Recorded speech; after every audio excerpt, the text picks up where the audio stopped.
Hai Sobat Lentera, Suara Rakyat kembali menyapa Anda dan kali ini kita akan membahas Komisi C DPRD Surabaya meminta proyek Surabaya Waterfront Land dibatalkan. Apa alasannya? Dan sudah hadir di samping saya Bapak Goni Abdul Goni, anggota Komisi C DPRD Kota Surabaya. Apa kabar Pak Goni? Ya, baik Mbak Getty. Iya Pak Goni, kalau kita lihat sendiri ini kenapa ini harus dibatalkan ini? Komisi C kayaknya benar-benar ngotot gitu kan, harus dibatalkan ini. Apa alasan yang mendasar ini, Mas? Ya, dari beberapa hasil yang sudah dilakukan rapat dengar pendapat di Komisi C, yang kita mengundang diantaranya Walhi, diantaranya HSNI, juga para pakar. Nah, ini Prof. Ridho Banyuaji dari ITS juga memberikan gambaran dan catatan termasuk teman-teman LPMK yang berada di wilayah pesisiran Kota Surabaya. Mereka menyatakan bahwasanya proyek ini tidak sesuai dengan RT RW kita. Jadi rencana zona tata ruang wilayah kita. Dan termasuk mereka juga memaparkan bahwasanya dampak total ekonomi value itu harus dihitung dengan cermat dan matang. Jadi tidak hanya asal-asalan membangun, bukan kita dalam artian saya secara pribadi, membangun itu butuh perencanaan yang matang, tidak asal-asalan. Karena yang kita bangun ini laut, dampaknya nanti seperti apa, yang kita sebut tadi total economy value. Nah, total economy value itu satu diantaranya adalah kerusakan infrastruktur. Yang kedua adalah bagaimana kerusakan ekologi atau keanekaragaman hayati yang ada di laut tersebut. Ekosistem ya. Yang ketiga adalah lingkungan bagaimana, local wisdom bagaimana, budaya yang ada di sana bagaimana. Lah, siapa yang nanti akan dirugikan adalah mereka yang berada di sekitaran itu, bukan hanya para nelayan, ya kan? Ada para petambak ikan. Juga mungkin warga Kota Surabaya yang ketika itu tidak bisa diminimalisir, maka akan memunculkan satu disparitas yang sangat panjang. Disparitas yang sangat panjang itu apa? Harga ikan yang naik mungkin. Ya kan? Karena apa? Laut kita itu adalah menurut teman-teman pakar merupakan lalu lintasnya jalur ikan. Sehingga para nelayan yang mencari ikan itu bukan hanya warga Kota Surabaya, ada teman-teman Sidoarjo, ada teman-teman Pasuruan, dan juga ada teman-teman dari Madura, termasuk Gresik dan sekitarnya. Nah, ketika itu dilakukan, bagaimana kehidupan mereka? Nah, dampaknya lagi, dampak dari laut tadi kerusakan apa? Yakni aliran air laut yang masuk ke petambak-tambak itu akan pasti tersumbat. Bagaimana nasib mereka? Jadi kalau misalnya ini dampak itu adalah dampak negatifnya, tapi secara Komisi C sendiri melihat ada dampak positifnya nggak ketika proyek ini berlangsung? Karena ini kan juga mengeluarkan uang 72 triliun ya Mas Goni ya? Ya, maksud saya itu kan begini, 72 triliun itu, ya kan, ini kan proyek yang begitu besar. Lah ketika begitu besar, jangan sampai ini asal-asalan, harus dikaji secara matang. Jadi dampak yang diakibatkan itu paling tidak bisa diminimalisir melalui visibilitas tadinya, risetnya itu bagaimana, nanti ini bagaimana, harus butuh kajian, bukan secara merta-merta tinggal uruk kayak begitu. Kalau dengan penolakan yang dilakukan oleh Komisi C sendiri ini pemerintah Kota Surabaya melihatnya seperti apa? Loh, apakah ada tanggapan dari pemerintah Kota Surabaya nggak? Ya sejauh ini kan WTNC memang ini ditolak oleh seluruh warga para nelayan kita dan wilayah masyarakat sekitar situ ketika PT Granding Jaya mengumpulkan di Kenpak ke beberapa hari yang lalu itu mereka dikumpulkan menolak serta-merta perihal persoalan waterfront land ini. Karena apa? Yang telah disampaikan itu hanya tahap kajian yang dalam tanda kutip masih dasar, bukan mendalam secara cermat. Oh, nanti ketika dibangun ini, nantinya dampaknya seperti ini, bagaimana menanggulanginya? Terus ini ketika bangun ini, bagaimana menanggulanginya? Berarti mereka harus mengeluarkan terlebih dahulu bagaimana merekayasa kerusakan ini sehingga nantinya tidak berdampak yang sangat signifikan kepada warga Kota Surabaya. Hasil kajian dan diskusi dari para akademisi dan Komisi C sendiri melihatnya seperti apa ini, Mas? Nah, pada waktu hearing di Komisi C, kita memang tidak mendatangkan yang bersangkutan, mereka yang ditunjuk untuk mengelola dan mengambil proyek ini. Kami hanya bisa melihat dalam artian kajian-kajian, saran-saran yang dilakukan oleh walhi, saran-saran yang diberikan oleh teman-teman pakar. Karena sejauh ini seperti itu. Terus selanjutnya ada hearing kedua. Hearing kedua itu yang dilakukan oleh Komisi A dan mendatangkan para pakar yang notabene mereka menunjuk agar para pakar itu menyampaikan ternyata dari hasil analisa itu kajiannya sangat mendasar, tidak mendetail secara keseluruhan. Lah, kita bisa analogikan kalau proyek senilai dan sebesar ini, terus kalau kajiannya pada taraf dasar, ini bagaimana? Ini kan harus kita mau bangun sesuatu saja, amdalnya bagaimana, analisa dampak lingkungannya bagaimana. Artinya bisa merusak ekosistem setempat begitu ya? Betul, makanya tadi itu. Jadi sekarang bagaimana ini garansi ketika proyek itu nantinya dilaksanakan. Dampaknya ke warga Kota Surabaya loh, dampaknya seperti itu. Oke, Komisi C ini menolak. Apa ada rekomendasi wilayah tempat lain begitu? Ya, sempat kan beberapa. Lalu kan ada banyak hal, kalau ini ngomong konteks keadilan, ngomong konteks pemerataan, ada Madura yang butuh untuk peningkatan.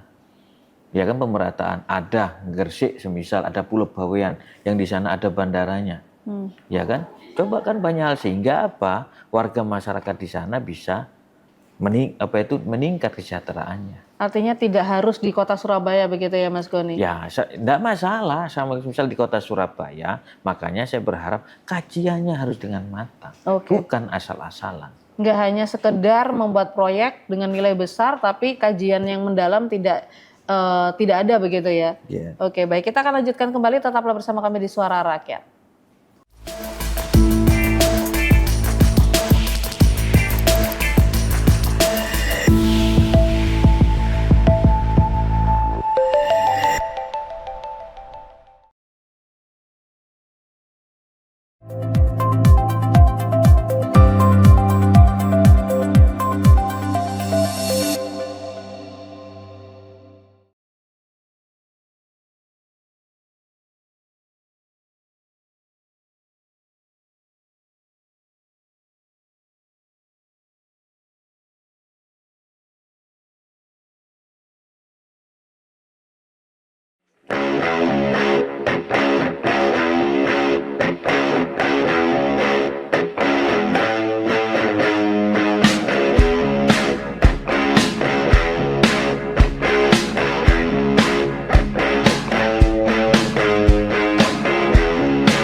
kasih Anda masih bersama kami Suara Rakyat, Suara untuk Perubahan, dan kita masih membahas Komisi C DPRD Kota Surabaya meminta proyek Surabaya Waterfront Land dibatalkan, dan masih bersama dengan anggota Komisi C DPRD Kota Surabaya Mas Abdul Goni. Mas Goni, kalau kita lihat tadi kan harusnya kenapa harus di Surabaya, kenapa kok nggak di tempat lain? Kalau rekomendasi dari Komisi C sendiri, tepatnya di mana nih lokasinya yang harus dibangun ini untuk waterfront land ini? Ya itu kan opini masing-masing pihak toh. Jadi hasilnya itu dari hasil hearing itu memang ada beberapa penolakan dari warga setempat. Di antaranya warga sementara wali menyatakan dokumennya jangan sampai eksklusif, tertutup, karena ini menyangkut nanti kerusakan lingkungannya bagaimana yang harus dihitung dengan cermat dan baik. Karena contoh fungsi mangrove, keberadaan nantinya reklamasi mangrove kita bagaimana nantinya. Makanya ada guyonannya begini, dulu itu Gunung Anyar, Rungkut dan sekitarnya itu adalah lahan resapan air. Yang dulu itu sawah-sawah, sekarang jadi hunian, jadi perumahan, sehingga resapan-resapan itu berkurang. Lah, dengan adanya reklamasi ini berarti kan akan menambah, dan nantinya apakah tidak mengganggu fungsi drainase kota Surabaya. Sehingga yang kita takutkan yaitu tadi, lah problem ini apakah nanti tidak dikembalikan lagi ke pemerintah kota. Bukan kita menolak, tidak. Apapun pembangunan itu pasti akan berdampak signifikan, baik positif maupun negatif. Lah kalau bisa, ya positifnya ditingkatkan berbagaimanapun caranya. Kalau tadi kan melihatkan bahwa memang penolakan ini dasarnya dari hasil penelitian, hasil kajian yang masih mendasar begitu, dengan anggaran yang cukup luar biasa besarnya begitu. Dari aspek hukum apa saja yang menjadi dasar penolakan Komisi C ini supaya proyek SWL ini, apakah ada peraturan perdanya atau juga ada perwalinya? Bagaimana, Mas? Kita ini kan mengamati dari perjalanan proyek ini. Yang pertama adalah kita melakukan rapat dengar pendapat. Ternyata dokumennya masih eksklusif. Terus habis itu ada rapat dengar pendapat lagi di Komisi A. Di Komisi A ternyata kajiannya masih prematur. Terus lalu apakah proyek ini layak untuk dilanjutkan ketika nilai proyeknya yang sangat fantastis? Lah kan lucu menurut saya, paling tidak itu dilakukanlah riset, bagaimana menanggulangi hal ini. Paling tidak itu akan menjadi dasar proses pembangunan berikutnya. Lah kalau semisal sudah dibuat ujuk-ujuk sosialisasi tanpa memberikan kejelasan secara detail kepada para ahli, kepada para pakar, semisal contoh, kalau semisal proyek itu ada FS-nya, visibility study-nya semisal dari BRIN saja, Badan Riset Inovasi Nasional, itu kan kita mana mungkin membantah gitu ya? Membantah enggak mungkin. Oh ini kajian secara ilmiahnya seperti ini, dampaknya seperti ini, nanti kita tanggulangi seperti ini. Itu kan menarik menurut saya. Kalau seperti itu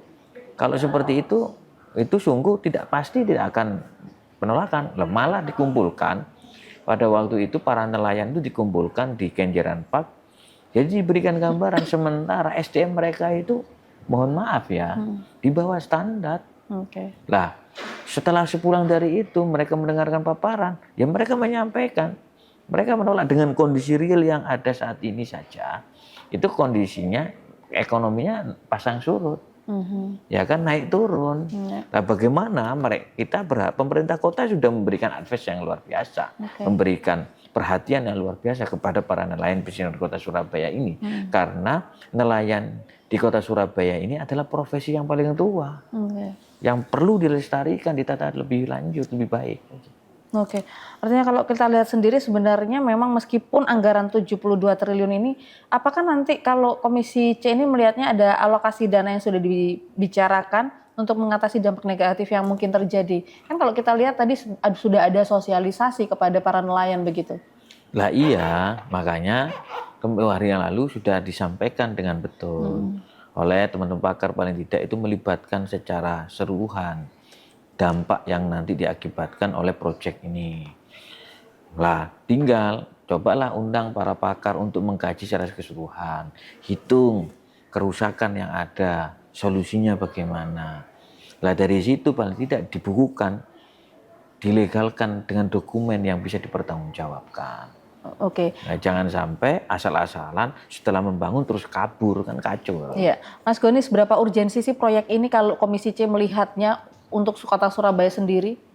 Nah, itu akan menjadi tampak corong ke laut kalau itu yang terjadi. Satu bisa menjadi SWL ini contoh.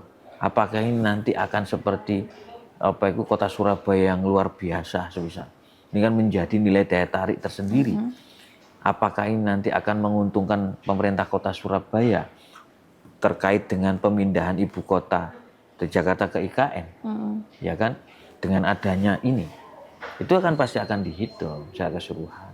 Lah maksud saya dari kajian-kajian yang ada, paling tidak harus dirasionalkan, diilmiahkan dengan betul, dan ini harus dilegalkan, didokumentasi sehingga ini bisa menjadi pertanggungjawaban yang enak. Tapi sebenarnya Kota Surabaya butuh atau tidak ini, Mas, untuk frontline ini? Saya tegaskan SWL dari ini. awal, ini kan murni kewenangan dari pusat, ya kan? Kapasitas kita ini bagaimana? Ya, itu kan. Lah, makanya yang kita harapkan adalah paling tidak ada sinergitas, sustainable dalam artian itu jangan asal muasal, jangan sampai proyek ini jalan terus mohon maaf yang dapat jeleknya adalah pemerintah pusat. Ini kan tidak baik menurut saya. Jadi seperti itu. Mana sih kita menolak investasi? Tidak pernah kita menolak investasi. Selama memberikan kemaslahatan warga. Oke, buat kesejahteraan masyarakat Kota Surabaya ini ayo aja gitu ya Mas Gon ya. Tapi kalau dilihat lagi ini dampak SWL bagi daerah-daerah penyangga Surabaya seperti beberapa kabupaten kota yang di sekitar Surabaya kayak Gresik, kemudian Sidoarjo, ini ada dampaknya nggak sih kalau Anda melihat sendiri? Kota Surabaya ini sebagai kota gerbang Kertasusilo, yang kota ini bergerak di bidang jasa dan perdagangan, memang ketika itu dibangun ya sangat menjadi hal yang luar biasa. Contoh pemerintah kota menggencar membangun ada kota tua, ya kan? Yang di wilayah sekitaran situ adalah merupakan pusat perdagangan.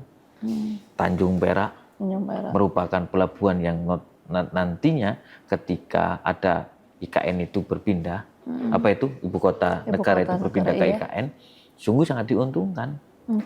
Lah maka dari itu setiap proyek strategis memang secara pembangunan yang begitu besar tidak ada.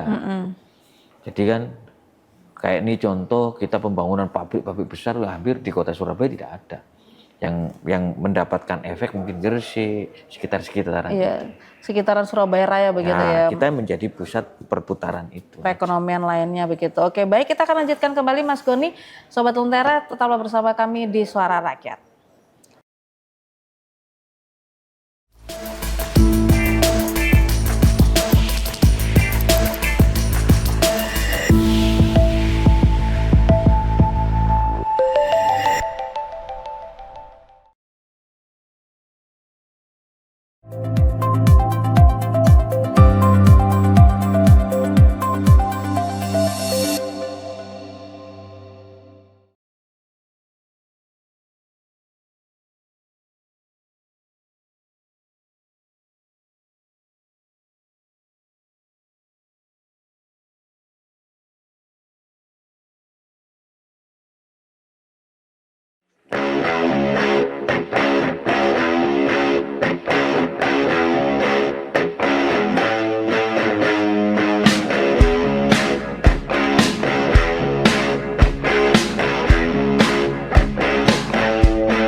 Kembali bersama kami di Suara Rakyat, Suara untuk Perubahan, dan masih bersama Mas Goni, anggota Komisi C DPRD Kota Surabaya. Kita masih membahas terkait Komisi C menolak proyek SWL yang ada di Kota Surabaya. Ya Mas Goni, kalau tadi sudah dijelaskan bahwa meskipun anggarannya bernilai triliunan, tapi memang harus ada kajian yang lebih mendalam karena banyak sekali dampaknya bagi ekosistem yang ada dan juga bagi para nelayan, dan juga tentunya juga berdampak pada Surabaya Raya begitu ya, bagi Kabupaten Gresik maupun Kabupaten Sidoarjo. Nah, untuk perkembangan dari kasus ini sendiri atau proyek ini sendiri, Komisi C melihatnya seperti apa sejauh ini?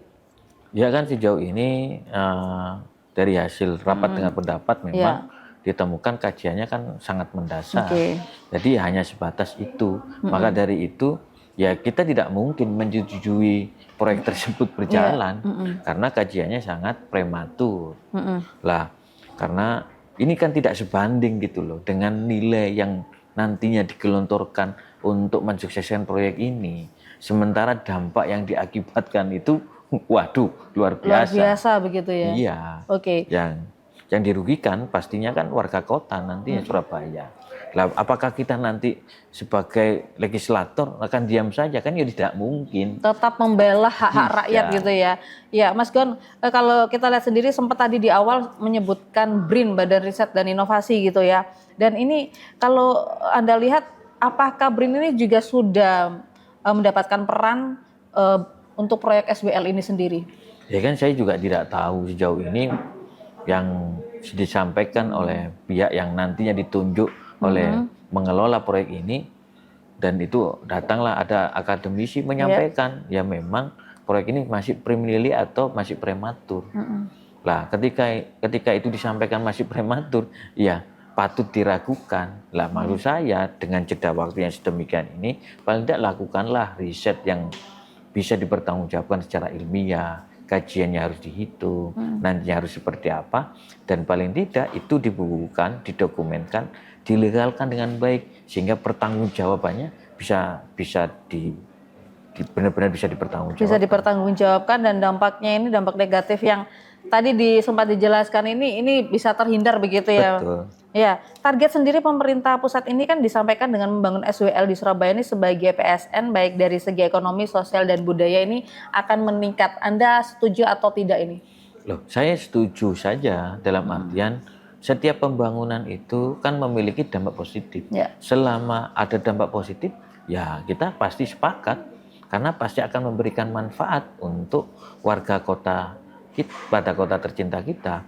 Lah selama ini nanti berdampak negatif, waduh ini kan jadi nanti akan menjadi permasalahan tersendiri. Permasalahan tersendiri. Iya. Oke, Mas Gun, kalau Anda lihat sendiri perbandingan proyek SWL dengan proyek reklamasi serupa di daerah lain Indonesia ini, apakah ada pelajaran yang dapat diambil dari proyek-proyek tersebut? Mungkin di Bali atau di Batam begitu? Ya kan ini beda, ini paling terdekat, ini sangat berbeda, nggak bisa, dan ini mungkin satu-satunya di dunia. Gitu. Ya maksud saya itu kan jangan sampai lah kajiannya ini mendasar.